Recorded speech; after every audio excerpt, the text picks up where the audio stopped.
The silent alarm flashed on Lieutenant Park's screen. He blinked twice, making sure he wasn't seeing things. 12 ships had entered the solar system near Pluto, moving slowly toward Earth. "Commander Song, we have visitors," Park said, pointing to the blinking dots on the display. Commander Song Ji-won walked over, her face serious as she studied the screen. "Are they sending any messages?" "Nothing yet. But look at their movement pattern. Those ships are damaged." The Earth Defense Force hadn't seen many aliens since humans began space travel 30 years ago.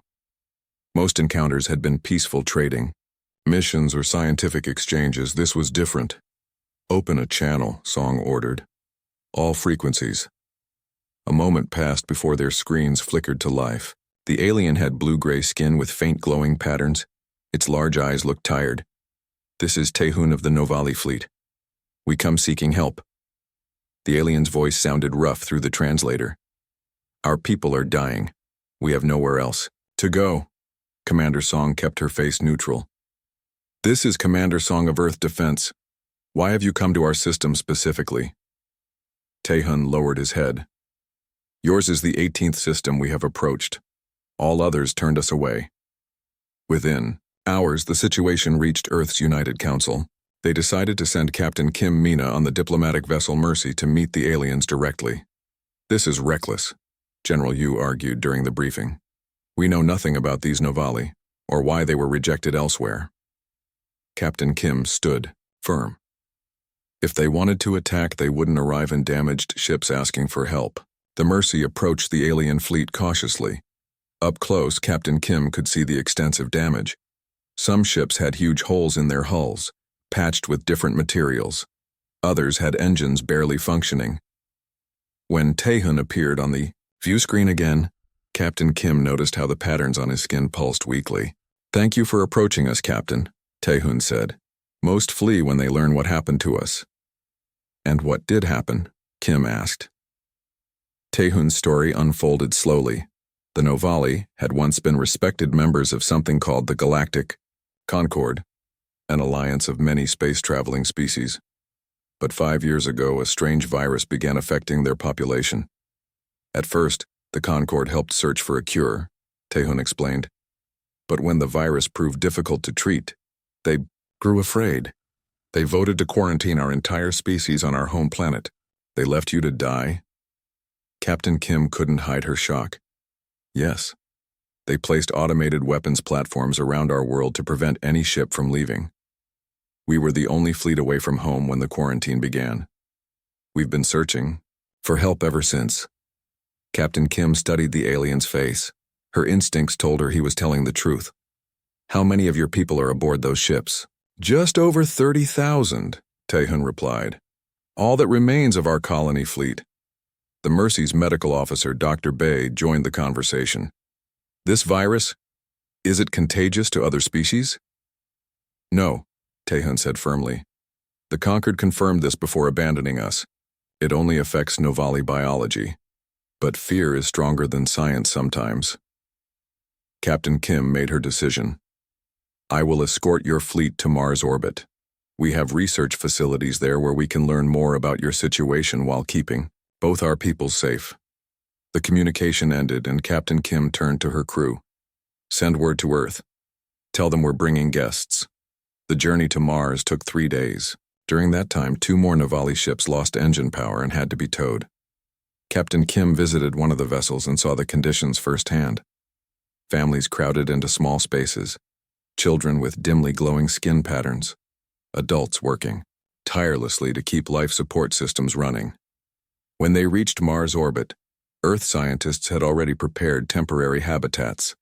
The Novali would be comfortable but contained until more was understood about their condition. As the first shuttles began transporting Novali to the surface, Captain Kim watched from the Mercy's observation deck. "Do you think we did the right thing?" Dr. Bay asked, standing beside her. Captain Kim thought about the children she had seen, and the fear in Tae-hoon's eyes when he spoke of being rejected time after time. "I do," she said firmly. "If humanity won't show mercy to those in need, what kind of species are we?"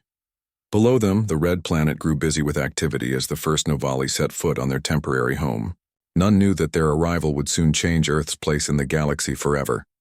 3 months passed since the Novali arrived on Mars. The large transparent domes that housed them stood out against the red landscape. Inside these domes, 30,000 aliens tried to make a new home, while Earth scientists watched and studied them. Dr. Jin was the head scientist at the Mars Research Center. He spent every day working with the Novali healer Yuna to understand their illness. "The patterns on your skin," Dr. Jin said, looking at Yuna's arm where faint blue lines glowed weakly. "They get dimmer as the virus progresses?" Yuna nodded. "For a healthy Novali, the patterns shine bright enough to light a dark room.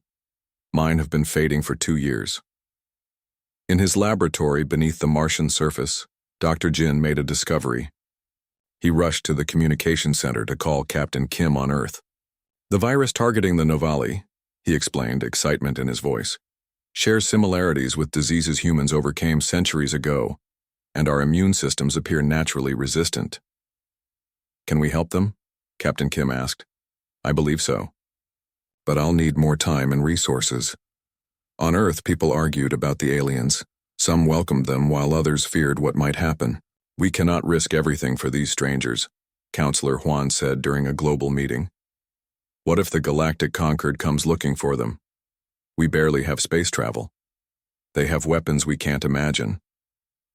If we turn away those in need," Captain Kim responded, "what kind of species are we?" The debate continued until Earth's defense network detected something alarming.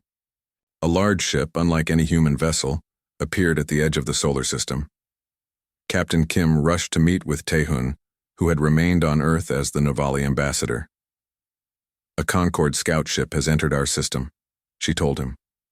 "What does this mean?" Tae-hun's skin patterns dimmed even further. "I haven't been completely honest with you, Captain." That night, in a secure room, Tae-hun revealed the truth. "The Concord didn't just abandon us when the virus spread. They created it." "What?" Captain Kim couldn't hide her shock. "My people questioned Concord authority on certain matters.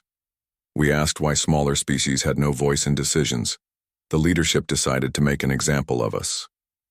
Tae-hun's voice shook. "They engineered a virus that would slowly kill our entire species. They told the galaxy it was a natural disease that might spread to others. No one questioned them. But you escaped. A small colony fleet was away from our homeworld when the quarantine was ordered. We've been searching for help ever since." Captain Kim stared out the window at the night sky. "So this scout ship, they're checking to see if we survived. If they find us here, they might punish Earth for helping us." Earth now faced a difficult choice: hide the Novali refugees or stand against the vastly superior Concord. The next morning, Earth's leaders gathered. Captain Kim explained everything she had learned. "If we hide them or ask them to leave, we betray our principles," she said. "If we stand with them, we risk everything." After hours of debate, the vote was unanimous. "We stand together," said the council president. "We stand with the Novali." As the decision was announced worldwide, Dr. Jin contacted Captain Kim from Mars. "I've made progress with the treatment," he said. "Human antibodies, modified for Novali. Biology are showing promising results. I just need more time." Captain Kim nodded. "Let's hope we have it." In orbit around Earth, defense satellites were moved into position. The planet prepared for its first encounter with the Galactic Concord, uncertain what the future would bring. Dr. Jin hadn't slept in 3 days.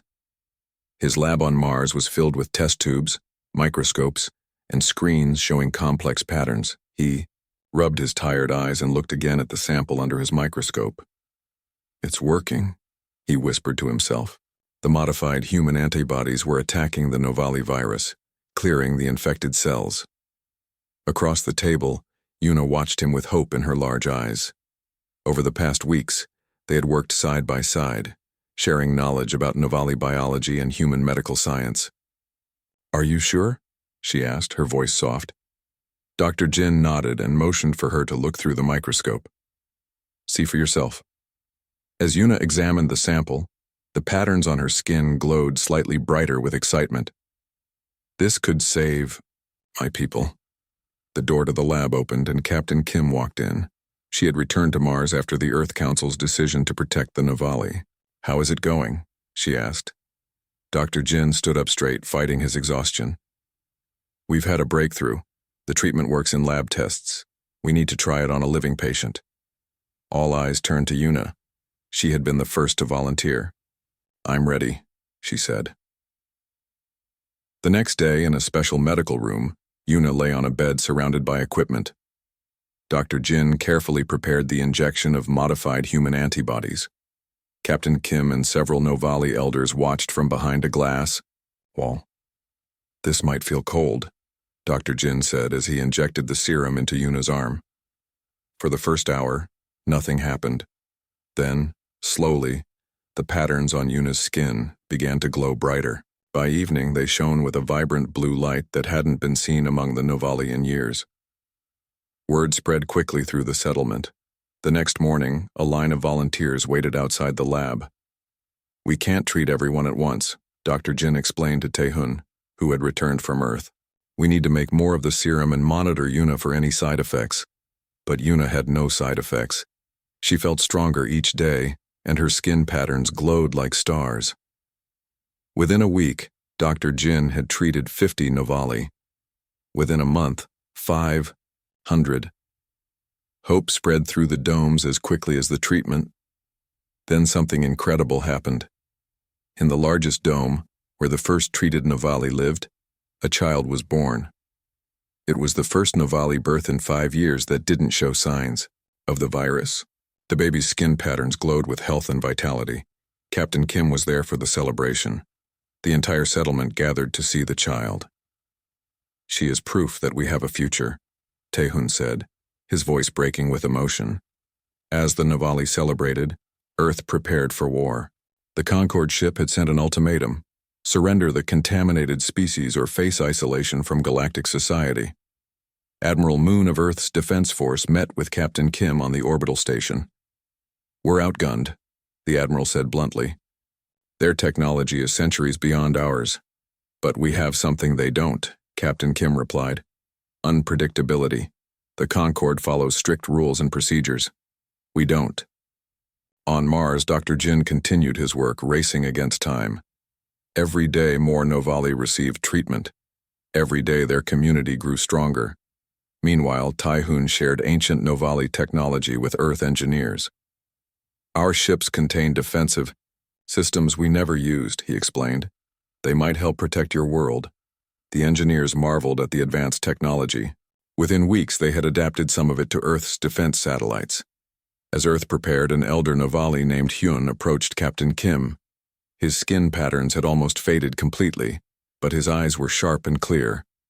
"There is something you should know," he said in a weak voice.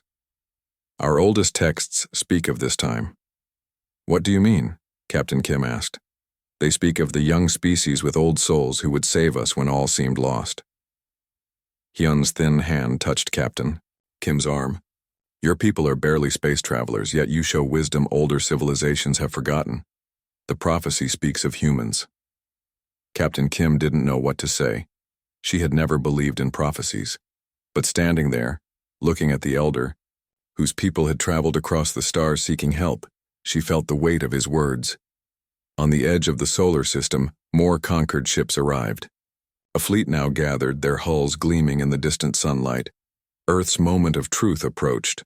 The humans had done what no other species dared. They had defied the Concorde by showing mercy to the outcasts. Now they would face the consequences, together with their new allies. Dr. Jin looked up from his work as an alert sounded.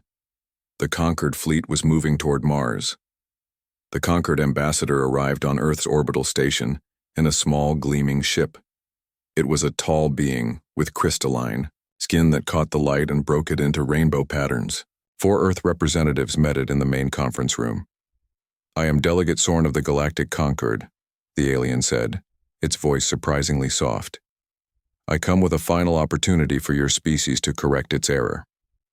Captain Kim stepped forward. We welcome you, Delegate, but we do not see helping the Navali as an error. Sorn's crystalline body shimmered with what might have been surprise. You risk your entire species for these outcasts? The Navali carried a dangerous biological agent. They were quarantined for the good of all. We have discovered that the virus was engineered, Captain Kim said calmly, created specifically to harm the Navali, and we have developed a cure. The Concord delegate went very still. These are serious accusations with no proof. The Concord acts only for galactic stability. Admiral Moon spoke next. We offer peaceful resolution. The Navali will remain under our protection while they recover. We seek no conflict. Impossible, Sorn replied. The quarantine decision was final. If you refuse to surrender them, we will take action. The meeting ended without agreement. As the Concord ship departed, Earth's leaders knew what would come next. On Mars, Dr. Jin had completed the cure and was treating hundreds of Navali daily. Their skin patterns grew brighter throughout the settlement, and more healthy children were being born. We need to move the children to the inner domes, Taehun told his people. Earth's forces will try to protect us, but we must be prepared. Earth's defense network activated. Though simple compared to Concord technology, it incorporated Navali innovations that made it unpredictable. Captain Kim took command of the flagship Mercy, now upgraded with Navali defensive systems. She positioned her small fleet in orbit around Mars, knowing they were outmatched but determined to stand their ground. The Concord has always fought the same way, Taehun explained during the final strategy meeting. They follow strict battle patterns taught for thousands of years. They won't expect creative tactics. Admiral Moon nodded. Then we won't give them what they expect. The Concord fleet appeared near Mars the next day. 20 large ships against Earth's 12 smaller vessels. This is Delegate Sorn to Earth vessels. Move aside. We will extract the contaminated species with minimal damage to your colony if you do not interfere. Captain Kim opened a channel. This is Captain Kim of Earth Defense. The Navali are under our protection. We will not move aside. There was a pause before Sorn replied. Your bravery is noted, Captain, but it is misplaced. You cannot win this confrontation. That remains to be seen, Captain Kim said and closed the channel. The Concord ships moved forward in perfect formation. Earth's fleet scattered in what looked like panic but was actually a planned maneuver. They're breaking formation, a Concord officer reported to Sorn. As expected from a primitive species. But Earth ships weren't fleeing. They were executing complex patterns never seen in space combat before. The Concord's targeting system struggled to lock onto the erratic movements. As the battle began, another mission was underway. A small shuttle left Mars carrying Dr. Jin, Yuna, and 3 Earth soldiers.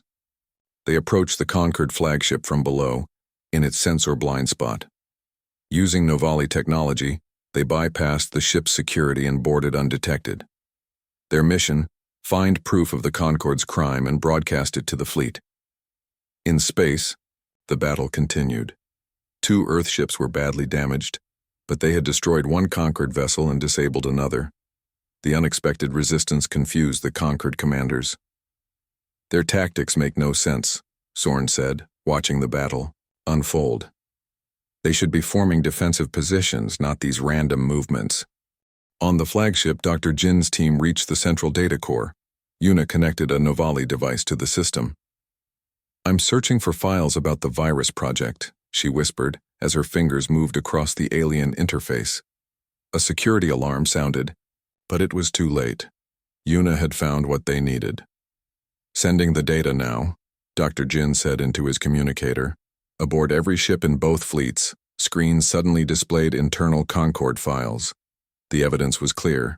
The virus had been engineered by Concord scientists specifically to eliminate the Navali after they questioned certain policies.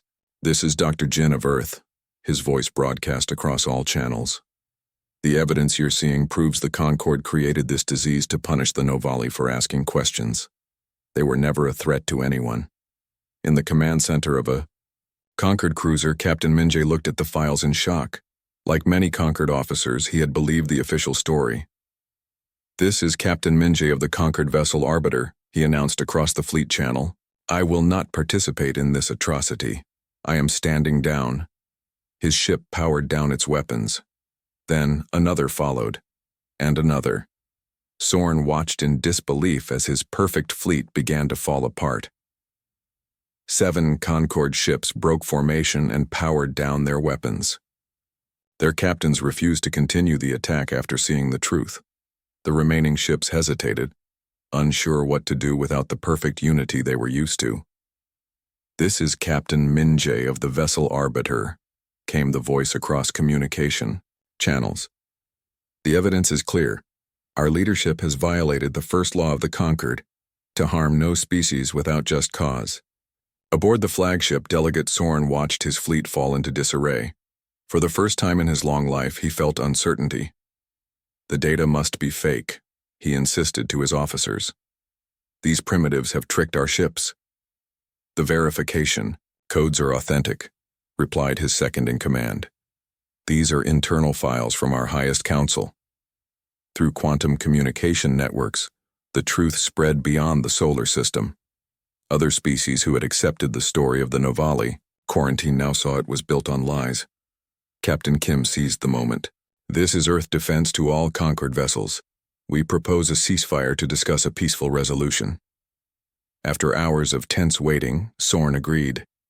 The risk of further defections was too great to ignore. Within days, representatives from Earth, the Novali, and the remaining loyal Conquered ships met on Mars.